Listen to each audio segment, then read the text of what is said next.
ಗಣತಂತ್ರ ದಿನದ ಹೋರಾಟದ ಬಗ್ಗೆ ರೈತ ಮುಖಂಡರು ಮಾತನಾಡಿದ್ದಾರೆ. ಏನೇನ್ ಹೇಳಿದ್ದಾರೆ ಬನ್ನಿ ನೋಡೋಣ.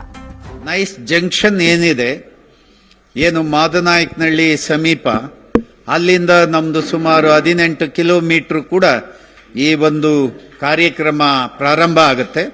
ಅದು ಫ್ರೀಡಂ ಪಾರ್ಕಲ್ಲಿ ನಮ್ಮ ಸಂಯುಕ್ತ ವೇದಿಕೆಯಲ್ಲಿ ಕಾರ್ಯಕ್ರಮ ಮುಕ್ತಾಯ ಆಗುತ್ತೆ.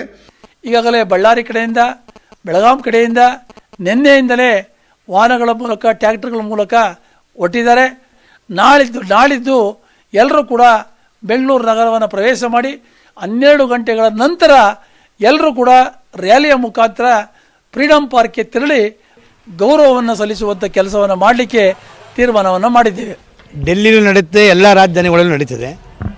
ಡೆಲ್ಲಿಯಲ್ಲಿ 1.25 ಕೋಟಿಗಿಂತಲೂ ಹೆಚ್ಚು ಜನ ತಯಾರಾಗಿದ್ದಾರೆ. ಡೆಲ್ಲಿಲಿ ನಮ್ಮ ಕರ್ನಾಟಕದಲ್ಲಿ ನಾವು ಬೆಂಗಳೂರಿನಲ್ಲಿ 25,000ಕ್ಕಿಂತಲೂ ಹೆಚ್ಚು ಜನ, 1,000ಗಿಂತಲೂ ಹೆಚ್ಚು ಟ್ರ್ಯಾಕ್ಟ್ರು, 4-5 ಸಾವಿರ ಇತರ ವಾಹನಗಳು ಸೇರಿ ಈ ಪೆರೇಡನ್ನು ನಡೆಸಬೇಕು.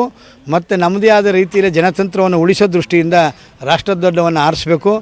ಕೇಂದ್ರ ಮತ್ತು ರಾಜ್ಯ ಸರ್ಕಾರದ ರೈತ ಕಾರ್ಮಿಕ ವಿರೋಧಿಯನ್ನು ಖಂಡಿತ ವಾಪಸ್ ತಗೊಳ್ಳೇಬೇಕು, ಯಾವುದೇ ರೀತಿ ಮುಲಾಜಿಲಿ ವಾಪಸ್ ತಗೋಬೇಕು ಅನ್ನೋ ಒತ್ತಾಯ ಮಾಡುವಂಥ ಕಾರ್ಯಕ್ರಮ ನಾವು ಮಾಡ್ತೀವಿ.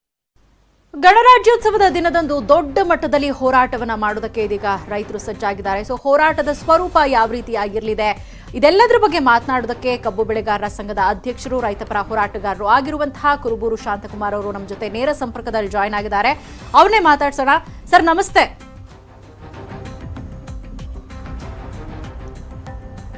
ನಮಸ್ಕಾರ. ಸುಮಾರು 30,000 ರೈತರು ರಾಜ್ಯದ ಮೂಲೆ ಮೂಲೆಗಳಿಂದ ಗಣರಾಜ್ಯೋತ್ಸವದಂದು ಬೆಂಗಳೂರಿಗೆ ಬರ್ತಾ ಇದ್ದಾರೆ, ಹೋರಾಟದಲ್ಲಿ ಪಾಲ್ಗೊಳ್ತಾ ಇದ್ದಾರೆ. ಸೊ ಅವತ್ತಿನ ಹೋರಾಟದ ಸ್ವರೂಪ ಯಾವ ರೀತಿ ಇರಲಿದೆ ಸರ್?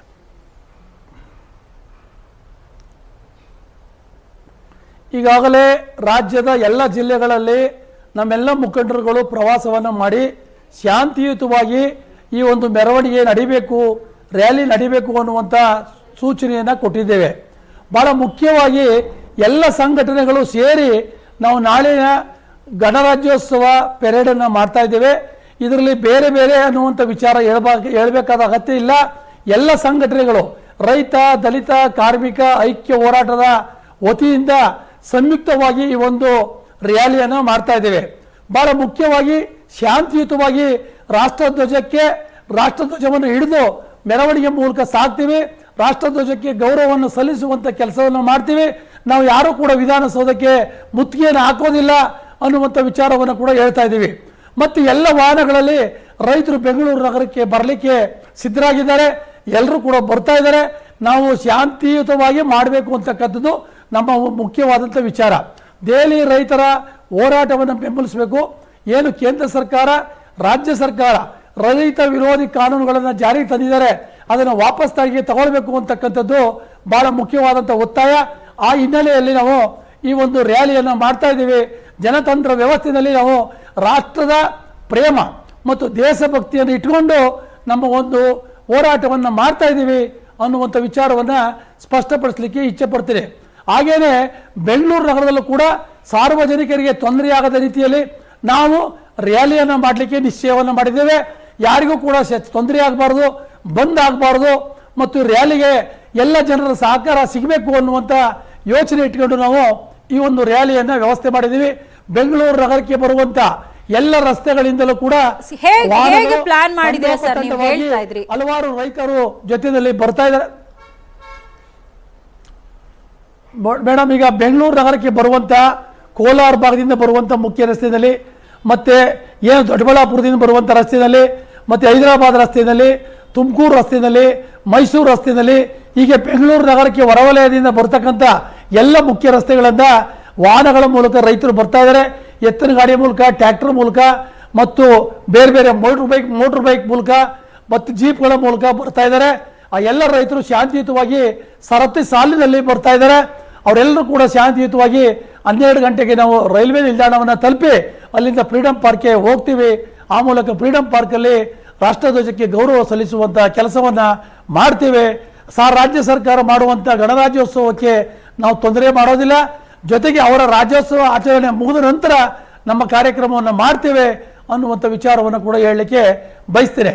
ಈ ಒಂದು ಹೋರಾಟದಲ್ಲಿ ಇಡೀ ರಾಜ್ಯದ ಎಲ್ಲ ರೈತ ಸಂಘಟನೆಗಳು, ರೈತಪರ ಚಿಂತಕರು, ಜನಪರ ಚಿಂತಕರು, ದಲಿತ ಸಂಘಟನೆಗಳು, ಕಾರ್ಮಿಕ ಸಂಘಟನೆಗಳು ಎಲ್ಲರೂ ಕೂಡ ಒಟ್ಟಾಗಿ ಸೇರಿ ಈ ಹೋರಾಟವನ್ನು ಮಾಡ್ತಾ ಇದ್ದೇವೆ. ಸೊ ಸಾರ್ವಜನಿಕರಿಗೆ ತೊಂದರೆ ಆಗದೇ ಇರೋ ನಿಟ್ಟಿನಲ್ಲಿ ನಾವು ಶಾಂತಿಯುತವಾಗಿ ಪ್ರತಿಭಟನೆಯನ್ನ ಮಾಡ್ತೀವಿ, ರ್ಯಾಲಿಯನ್ನ ಮಾಡ್ತೀವಿ ಅಂತ ಹೇಳ್ತಾ ಇದ್ರಿ ಸರ್. ಇದೀಗ ಟ್ರ್ಯಾಕ್ಟರ್ನಲ್ಲಿ ಬರಬೇಡಿ, ಬೇರೆ ಬೇರೆ ವಾಹನಗಳಲ್ಲಿ ಬನ್ನಿ, ಟ್ರ್ಯಾಕ್ಟರ್ನಿಂದ ಬಂದ್ರು ಅಂತಂದ್ರೆ ಬೆಂಗಳೂರಿಗರಿಗೆ, ವಾಹನ ಸವಾರಿಗೆ ಸಾಕಷ್ಟು ಸಮಸ್ಯೆಗಳಾಗುತ್ತೆ. ಬರುವಂತಹ ಆದ್ರೆ ಬೆಂಗಳೂರಿಗೆ ಪ್ರವೇಶ ಮಾಡುವಂತಹ ಆ ರೋಡ್ಗಳಲ್ಲೇ ಅಲ್ಲೇ ಅವರನ್ನ ತಡೆಯಲಾಗುತ್ತೆ ಅನ್ನುವಂತಹ ಮಾಹಿತಿ ಕೂಡ ಇದೆ.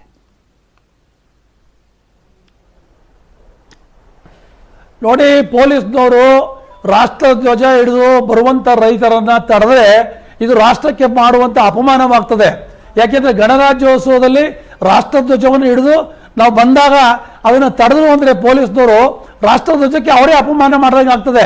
ಅದನ್ನು ಮಾಡಬಾರ್ದು. ಈಗಾಗಲೇ ದೆಹಲಿ ಸರ್ಕಾರ ರೈತರ ಒಂದು ರ್ಯಾಲಿಗೆ ಅನುಮತಿಯನ್ನು ಕೊಟ್ಟಿದ್ದಾರೆ. ಅದೇ ರೀತಿ ಕರ್ನಾಟಕದಲ್ಲೂ ಕೂಡ ಈ ರ್ಯಾಲಿ ಶಾಂತಿಯುತವಾಗಿ ನಡೀಲಿಕ್ಕೆ ಬೇಕಾದಂಥ ವ್ಯವಸ್ಥೆಗಳನ್ನ ಪೊಲೀಸ್ನವರು ಮಾಡ್ಕೋಬೇಕು. ಆದರೆ ತಡೆಯುವಂಥ ಕೆಲಸವನ್ನು ಮಾಡಬಾರ್ದು.